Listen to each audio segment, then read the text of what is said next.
പിന്നെ എന്തുകൊണ്ടാണ് കോൺഗ്രസ് അദ്ദേഹത്തെ കൈവിടുന്ന തരത്തിലേക്ക് കാര്യങ്ങൾ എത്തിയത്? പ്രത്യേകിച്ച് പ്രതിപക്ഷ നേതാവ് പലപ്പോഴും ഇത് പുറത്താക്കിയിട്ടുണ്ട്, അല്ലെങ്കിൽ സ്ഥാനം മാറ്റിയിട്ടുണ്ട്. ഇത്തരത്തിൽ ആവർത്തിച്ച് രാഹുലിനെതിരെ ഇപ്പോഴും നിലപാട് സ്വീകരിക്കുന്നു, രാഹുൽ വരരുത് എന്ന രീതിയിൽ. എന്തുകൊണ്ട് രാഹുലിനെ പ്രതിപക്ഷ നേതാവ് ഇത്രയധികം വിമർശിക്കുന്നു? അതൊരു ചോദ്യം. രണ്ട് കാര്യങ്ങളുണ്ട്. ഒന്നാമത്തെ, അദ്ദേഹത്തിൻ്റെ താൻ പോരിമ.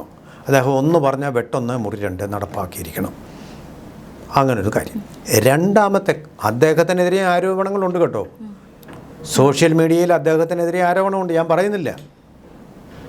ഒരു മാധ്യമപ്രവർത്തകയുമായിട്ടുള്ള ബന്ധങ്ങളെ പറ്റിയൊക്കെ ധാരാളമായിട്ട് പറയുന്നു. ഇതൊക്കെ പറഞ്ഞുകൊണ്ടിരിക്കുക എന്നുള്ളതല്ലേ ഒരു മാധ്യമപ്രവർത്തകൻ എന്നുള്ള എൻ്റെ ജോലി. ഇതൊക്കെ ശരിയാണെന്ന് വിശ്വസിക്കുകയല്ല ഒരു പൗരൻ എന്നുള്ള നിലയിൽ എൻ്റെ കർത്തവ്യം. ഞാനതൊക്കെ തള്ളിക്കളയുന്നു. ഉണ്ടെങ്കിലുണ്ട്, ഇല്ലെങ്കിലില്ല. എനിക്കെന്താ കാര്യം? അത് അവരുടെ സ്വകാര്യ കാര്യമാണത്. ഞാനെന്തിനാ ഇതിനകത്ത് ഇടപെടുന്നത്? ഞാൻ സദാചാര പോലീസോ? അതൊരിക്കലും പാടില്ലാത്ത കാര്യമാണ്. അതങ്ങനെ നിൽക്കട്ടെ. അത് പറയുന്നുണ്ട്, ഞാൻ പറഞ്ഞ അതൊരു അദ്ദേഹത്തിനെതിരെ ഒരു കുറ്റമായിട്ട് ഒരിക്കലും പറയാൻ ഞാൻ തയ്യാറുമല്ല. പരസ്പര സമ്മതപ്രകാരമാണ്. ഇനി രണ്ടാമത്തെ കാര്യം, നമുക്ക് കിട്ടിയിരിക്കുന്ന ഒരു ഗ്രേപ്പ് വൈൻ അനുസരിച്ച് പറഞ്ഞു കേട്ടിട്ടുള്ളത്, ഈ രാഹുൽ മാങ്കൂട്ടത്തിനെതിരെ ഈ ഓഡിയോ ക്ലിപ്പ് മാത്രമല്ല, ഒരുപാട് ആരോപണങ്ങൾ വേറെയും കിട്ടിയിട്ടുണ്ടെന്നാണ് പറയുന്നത്.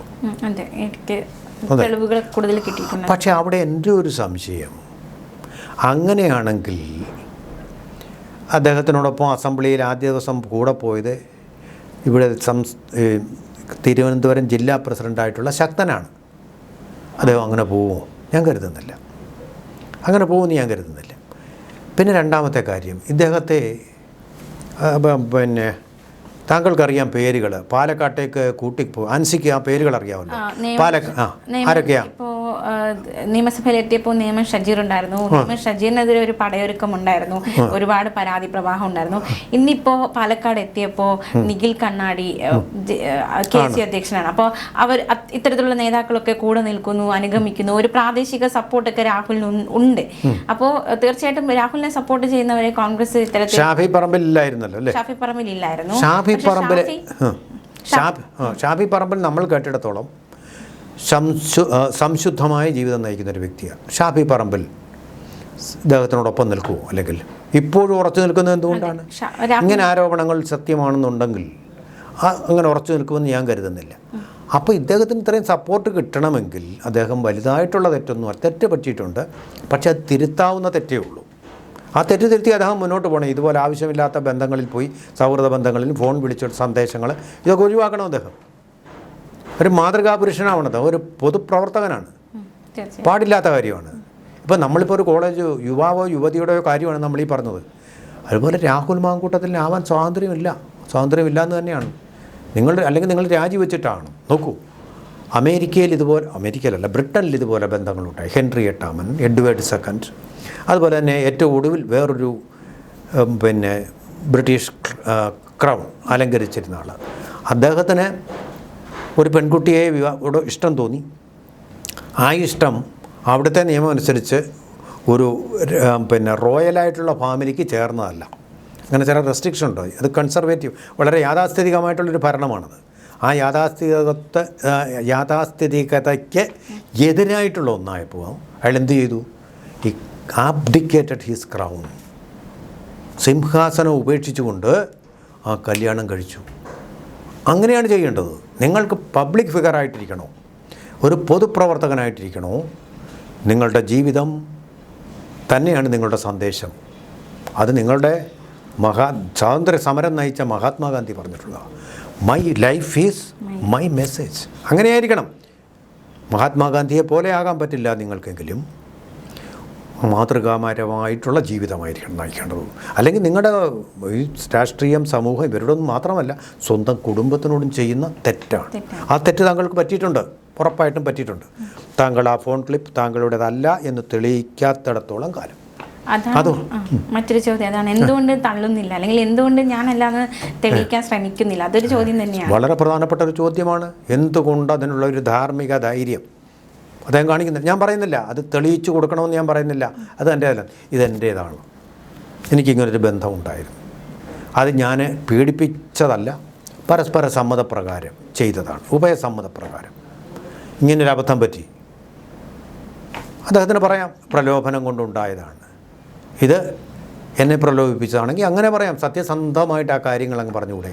പക്ഷേ സംഭാഷണം വന്നപ്പോൾ അന്നേരത്തെ ഒരു സമ്മർദ്ദം കൊണ്ടും പിരിമുറുക്കം കൊണ്ടും ഞാനിങ്ങനെ ദേഷ്യപ്പെട്ട് സംസാരിച്ചു എന്നുള്ളതാണ് അതിലെ, മോശമായിട്ട് സംസാരിച്ചു എന്നുള്ളതല്ല അതിലേറ്റവും പ്രധാനപ്പെട്ട കാര്യം. അത് അങ്ങനെ സംഭവിച്ചു പോയി. ഇനി ഇങ്ങനെയുള്ള കാര്യങ്ങളിൽ എന്നും ഉണ്ടാവില്ല. അങ്ങനല്ലേ പിണറായി വിജയൻ അയ്യപ്പ സംഗമത്തിലും പറഞ്ഞത്, പറ്റിപ്പോയി, സ്ത്രീകളെ കടത്തിവിട്ടു, ഇനി മേലാ കടത്തിവിടത്തില്ല, അയ്യപ്പന്മാരെ മർദ്ദിച്ച് ഇനി മേലാ ചെയ്യത്തില്ല എന്നല്ലേ വി എൻ വാസവനും പിണറായിയും പറഞ്ഞത്. അവർക്ക് അത്രയും താഴാമെങ്കിൽ രാഹുൽ മാങ്കൂട്ടത്തിൽ എന്തുകൊണ്ട് താഴുകൂടാ? അതും കൂടെ ചെയ്തിട്ട് വേണമായിരുന്നു പാലക്കാടൻ കോട്ട കീറുമുറിച്ചുകൊണ്ട് അദ്ദേഹം അങ്ങോട്ട് പോകാൻ. കുഴപ്പമില്ല, തെറ്റായിട്ട് തന്നെ സമ്മതിക്കാനുള്ള ഒരു ആർജവം നമുക്കുണ്ടാവണം.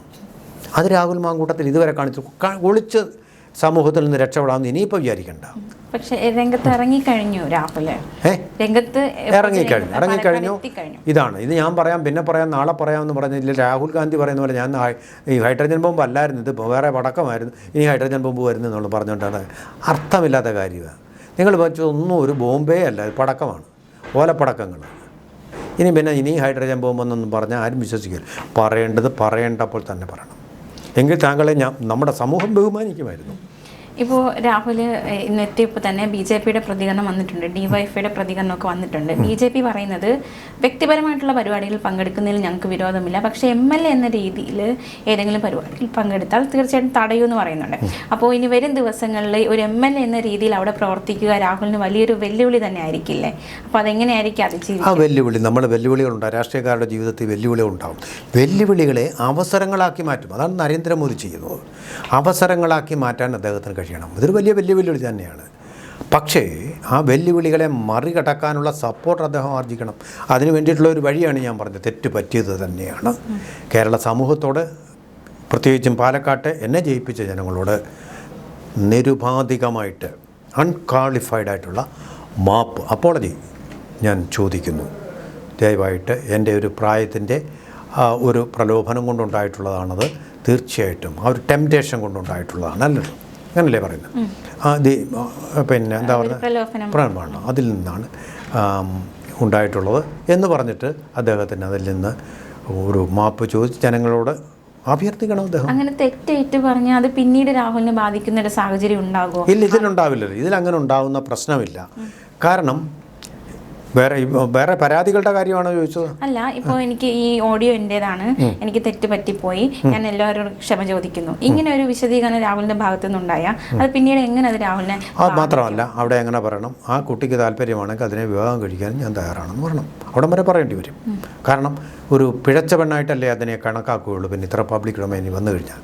അപ്പോൾ അതുകൊണ്ട് ആ പെൺകുട്ടിയെ കല്യാണം കഴിക്കാനും ഞാൻ തയ്യാറാകുന്നു എന്ന് പറയണം. അന്നേരം പിന്നെ ഈ പറഞ്ഞ CVD സതീശൻ്റെ വേറെ ഉണ്ടെങ്കിൽ ആ പെൺകുട്ടികളെല്ലാം എന്നാൽ ഞങ്ങളെയും കല്യാണം കഴിക്കണമെന്ന് പറഞ്ഞാൽ അവിടെ പോയി ഈ സംഗതി. നമുക്കറിയില്ല, ഇതിനെപ്പറ്റിയൊന്നും നമുക്കറിയില്ല.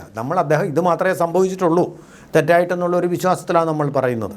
കാരണം BJP ഇപ്പോഴും പറയുന്ന ഒരു കാര്യം എന്ന് പറഞ്ഞാൽ രാഹുൽ ആ ഒരു ആരോപണത്തെ തള്ളാത്തിടത്തോളം കാലം, അതായത് ആ ഓഡിയോ എൻ്റെതല്ല, അതിനെക്കുറിച്ച് പ്രതികരിക്കാത്തിടത്തോളം കാലം അത് രാഹുലിൻ്റെ തന്നെയാണ്, അല്ലേ? BJP പറയുന്നു. അതെ, ആ തള്ളിക്കളയാത്തിടത്ത് നമ്മളും അങ്ങനെ വിശ്വസിക്കത്തുള്ളൂ. അഗ്നിശുദ്ധനായിട്ട് പുറത്തു വരാൻ വേണ്ടിയിട്ടാണ് പറഞ്ഞത്. തെറ്റുണ്ടെങ്കിൽ തെറ്റ് എല്ലാവർക്കും പറ്റും. പ്രായത്തിൻ്റെ ഒരു പ്രലോഭനം കൊണ്ടും പറ്റും. ടെംപ്റ്റേഷൻ, അത് മഹാത്മാഗാന്ധിക്ക് പോലും അങ്ങനെയുള്ള നിമിഷങ്ങളിലൂടെ കടന്നു പോകേണ്ടി വന്നിട്ടുണ്ടെന്ന് പറഞ്ഞിട്ടുണ്ട്. യേശു ക്രിസ്തുവിൻ്റെ പറ്റി പറഞ്ഞിട്ടുണ്ടല്ലോ, ഒരു നോവലിസ്റ്റ് പറഞ്ഞ കാര്യങ്ങളാണ്. തെറ്റ് പറ്റിയാൽ അത് അംഗീകരിക്കുക, അത് തിരുത്താനുള്ള ധാർമ്മിക ധൈര്യം കാണിക്കുക, അത് ഏറ്റുപറയുക. അങ്ങനെയാണെങ്കിൽ കുംഭസാരം എന്ന് പറയുന്നത് സംഭവിക്കുന്നത്. കുംഭസാരം അതിന് വേണ്ടിയിട്ടുള്ളതല്ലേ. തെറ്റുകൾ പറ്റുന്നത് ഏറ്റുപറയുക എന്നുള്ളതല്ലേ വേണ്ടത്. അത് ഏറ്റുപറയണം. അല്ലാതെ അതിൽ സത്യസന്ധമായിട്ടൊരു സമീപനം ഉണ്ടാവണം. Honest, should be honest. അല്ലാതെ പറഞ്ഞു പറ്റിക്കാൻ നോക്കരുത്. പറഞ്ഞു പറ്റിക്കാൻ അത്ര വിഡ്ഢികളല്ല കേരളത്തിലെ സമൂഹം എന്നുള്ളത് മനസ്സിലാക്കണം. അത് അദ്ദേഹം ഉൾക്കൊള്ളണം. അപ്പോൾ ഈ രാഹുലിൻ്റെ ഇന്നത്തെ ഒരു വരവ് അത് ഏറ്റവും കൂടുതൽ തിരിച്ചടിയായിരിക്കുന്നത് കോൺഗ്രസിന് തന്നെയാണോ അതോ CPM-നാണോ? ആർക്കാണ് അതോ BJP-ക്കാണോ? കോൺഗ്രസിന് തന്നെയാണ് തിരിച്ചടി വന്നിരിക്കുന്നത്. വെച്ചടി തിരിച്ചടി വന്നുകൊണ്ടിരിക്കുകയാണ്. കെ സുധാകരനെ മാറ്റിയത് മുതലേ തെരഞ്ഞെടുപ്പുകളെല്ലാം അവർ ജയിച്ചു എന്നുള്ളത് ശരിയാണെങ്കിലും ഇപ്പോൾ കോൺഗ്രസ്സിനൊരു കൊഹസീവ് ഫോഴ്സായിട്ട് നിൽക്കാൻ കഴിഞ്ഞില്ല. കൊഹസീവ് ഫോഴ്സായിട്ട് ഇപ്പോൾ നമ്മുടെ സൈന്യം പോലെയാണ്.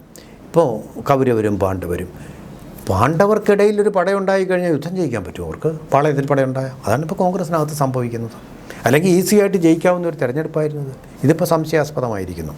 അതാണ് പ്രശ്നം. ഞാൻ നേരത്തെ പറഞ്ഞ ദി ലാസ്റ്റ് ടെംപ്റ്റേഷൻ എന്ന് പറയുന്നത്, the last temptation of Christ എന്നുള്ളത് അത് വളരെ വിവാദങ്ങൾ ഉണ്ടാക്കിയതാണ്. ഈ ടെംപ്റ്റേഷൻ അതീതമല്ല. മനുഷ്യജന്മം എടുത്ത ജീവനുള്ള ആരും ഈ ടെംപ്റ്റേഷന് അതീതരല്ല.